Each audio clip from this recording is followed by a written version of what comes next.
Can you trade gold using the Falcon FX strategy? This is a question that we get asked a lot. Can I trade the NAS 100? Can I trade silver? Can I trade US 30? Can I trade crypto? The list goes on.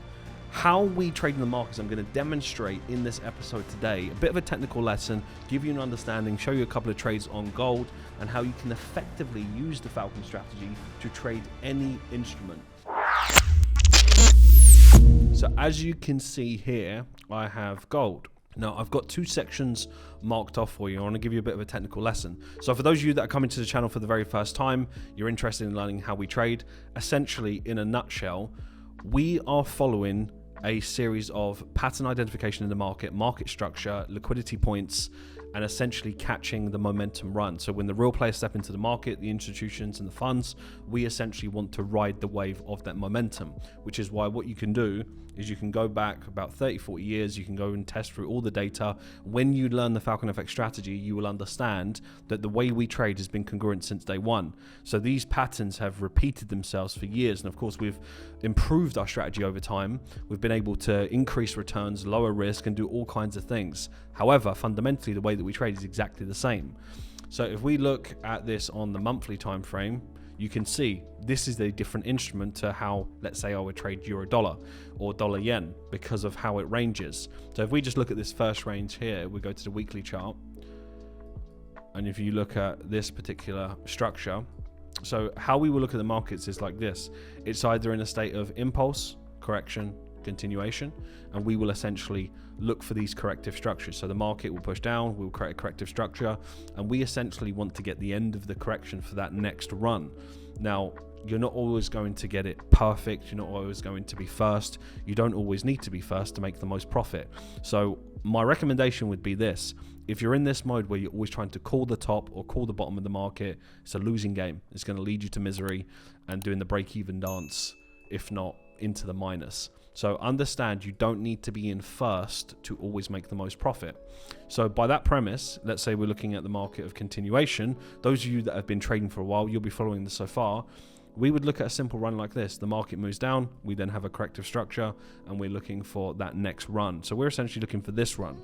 So then what happens is you look at the structure, you identify where we're moving, what is the most likely direction, and then we use our principles, our rules, and we systematically have criteria to get involved in that run. So we're interested, essentially, how do we capitalize on that run? That's it.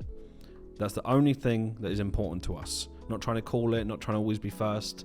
We're trying to just capitalize on that run. So then what we'll do is we'll mark it off with structure. We'll look at this on gold. And this is why I said you can apply this to gold, silver, whatever you want. It's going to be the same. So the same way that I would look at this particular structure itself, that would be similar to a structure I would look on a different pair. However, I'm also aware that, listen, if you just look at gold, even from where we are now, 2010, all the way up till here, it's not going to be the same as euro dollar, euro yen, and different pairs that have been trending for a long period of time.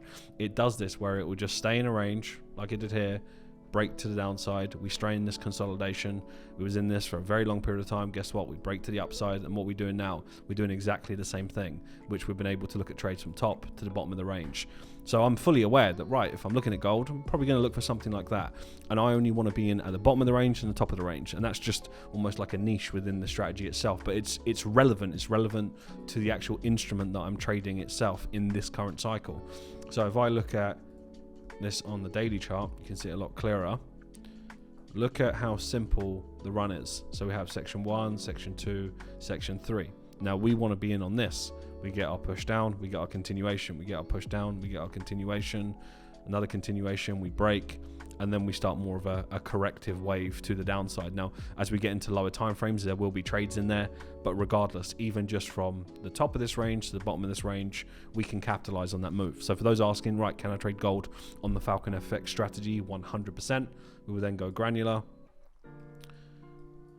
So you can see here on the 4-hour chart, you can see it a lot clearer. So that same structure, if you actually look at it, we're just keeping it very simple and identifying that this overall structure, the ones that we're looking at in here, they're just smaller degrees of the same pattern because the market is consistently behaving in that manner. It always has done. You can go and test this for yourself. So I would apply the same principles. So then I would be looking to get in at again. So if we're looking to get in at the end of the correction, if you like, and we can see that on the third touch, we would apply that to the same degree. So let's say we're looking at a trade on gold, again, end of the correction. This is actually an AFT phase 2 entry. We recently bought our advanced Falcon Trader, and this would be one of those entries that I can see right here. Right, so, and bearing in mind we're in 2012, 2013. So we would be in at the end of the correction, roughly about here, and we would have probably got out about there at that point. So that's about a 25% move on something very simple. And this is me on the 4 hour. We may have been able to get in a lot tighter, right? But I'm just showing you the overall structure of the position. But this is very deliberate, right? The market leaves a footprint there. We pull to the downside, and then we snap back with our structure that we would look for at the end of that correction. Then we would go. So that's just the one position. So that's the first one.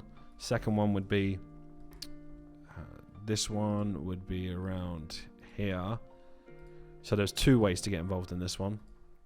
You would have got your first entry around there, and then your second entry here. This one would be a lot riskier, but you'd be in at the top there. Remember, we are on the 4 hour here. This is just more of a guide so you understand the direction, but we would be getting in on the end of this correction, which would probably leave us with about, by the time you've managed that, about 28. So just in a very, very simple run of understanding continuation. Most people overcomplicate this. The market, since when has the market stopped becoming a downtrend? Since when did downtrends not happen? Since when did uptrends not happen? You got to understand, when you start to gain more knowledge and understanding of things, what happens to a lot of traders that I've observed over the years, they tend to forget fundamental principles of the market that have been tried and tested from day one. The market trends, the market moves sideways, it moves to the upside, moves to the downside. It's the same thing. You might call it something different, and you might look for these little intricacies, but the reality is a double top is still relevant. Right? A break above a structure and then a break back in is still relevant. It always has. So when we look at simple structures like this, a good example, we'll move on to the next part, which will help you understand what I mean. If we just box this off, let's say if you just got involved in trading and you was interested in learning how to trade, you're probably going to learn something like support and resistance. And you might put resistance, support here. You would see, right, we rejected, rejected, rejected, rejected. And then you wouldn't know what to do with this. Now, we was looking at this particular price action. So this is an example of how we're trading the markets. We're essentially seeing where are the bigger players going to be positioned? Where would, let's say, the amateurs get caught on the wrong side of the market? Understand the psychology here, and this will teach you a bit of a lesson. If we know amateurs buy the highs, right, and they sell the lows, think about it psychologically. You've been looking for a short on gold. Price moves down. Let's say you don't get the entry. You don't really understand the next one. It carries on going. The average miner doesn't understand what they're seeing because they've got too many lines, too many indicators, too many everything. It keeps going down, and eventually they start selling in these really average high-risk areas where bigger players are actually getting out of their sell positions, which creates the volatility, gets people caught on the wrong side of the market. They get trapped in here, and then guess what? Then we get the volatility to the upside. So we was expecting that. We're actually happier when we see the market break the low or break the high, because usually when you see that, we then come straight back in, and we're after this run to then play this to the top of the range. So then what will they do? Same thing, right? They get caught off guard. For example, the market corrects, we get another one, we get another one. They start buying here. They start buying in high risk areas where it's becoming more and more difficult, and people that are buying are getting out of those positions.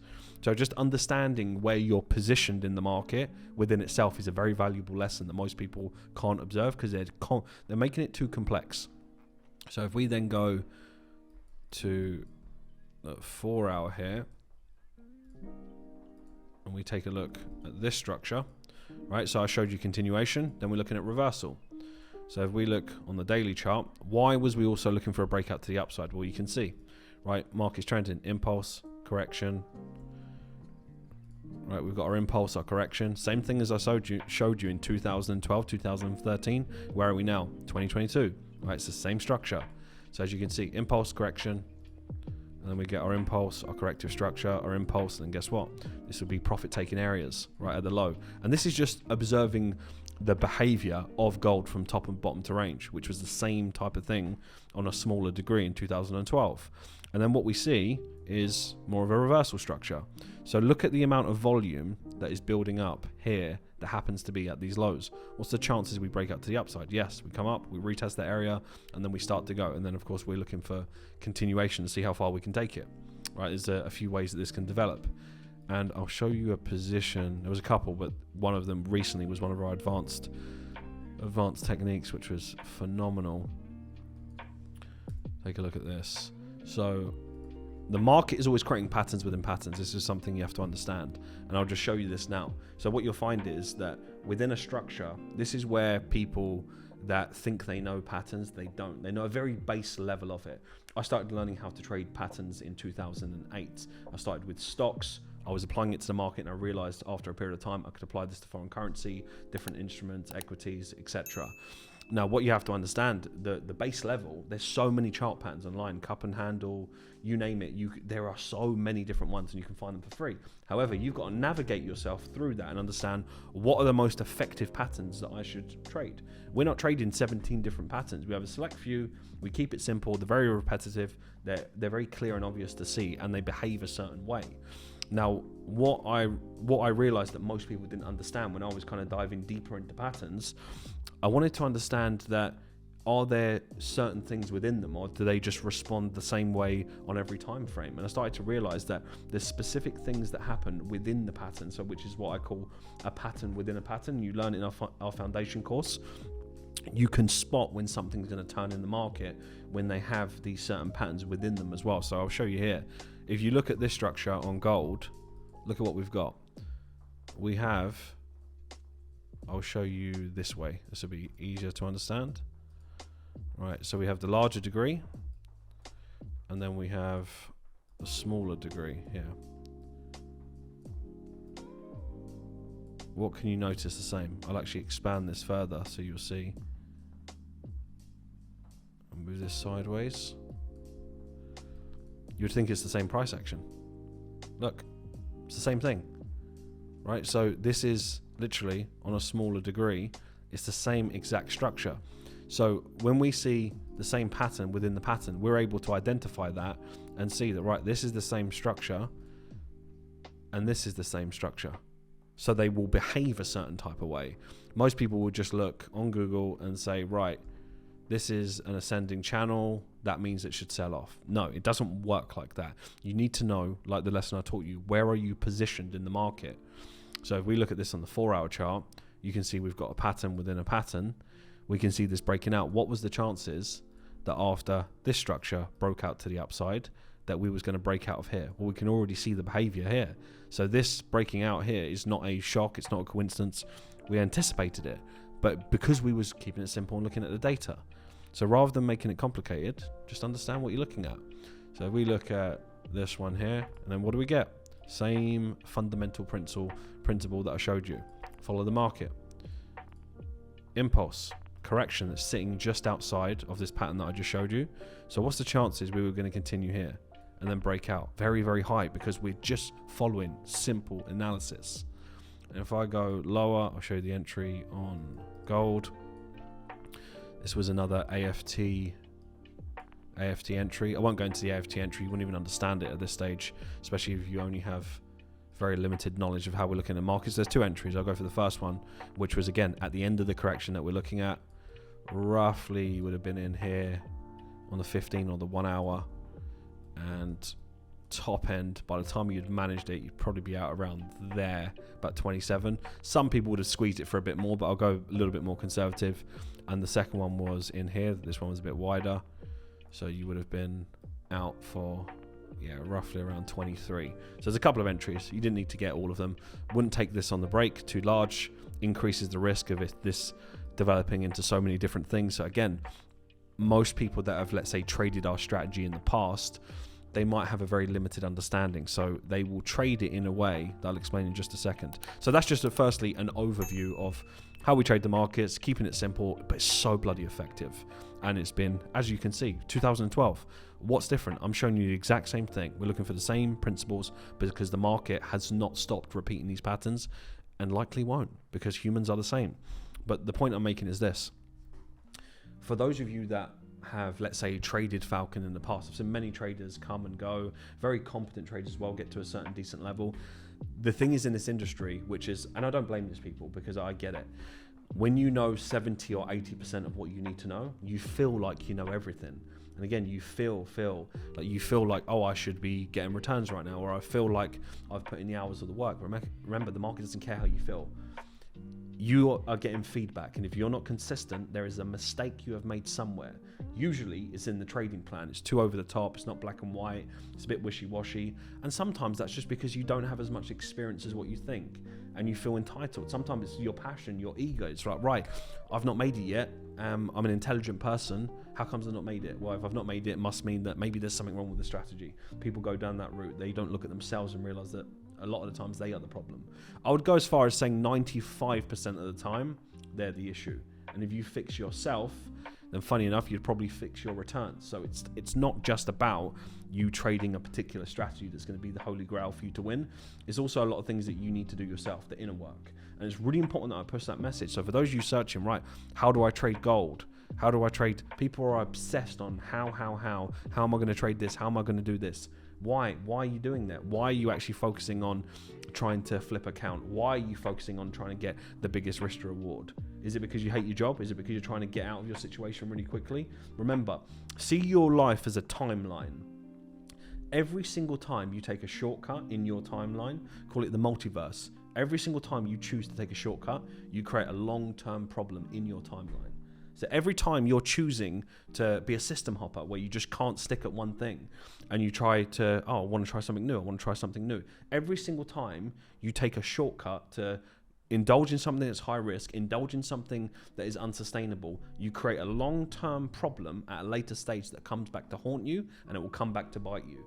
So play the long game every single time. You will be rewarded for it. I really hope you enjoyed this episode and you took a lot of value away from how we would position ourselves on gold, giving you the thought process to understand different instruments behave differently. So you have to assess that, understand it, and a lot of the times you need to do a bit more work on your strategy than what you might think.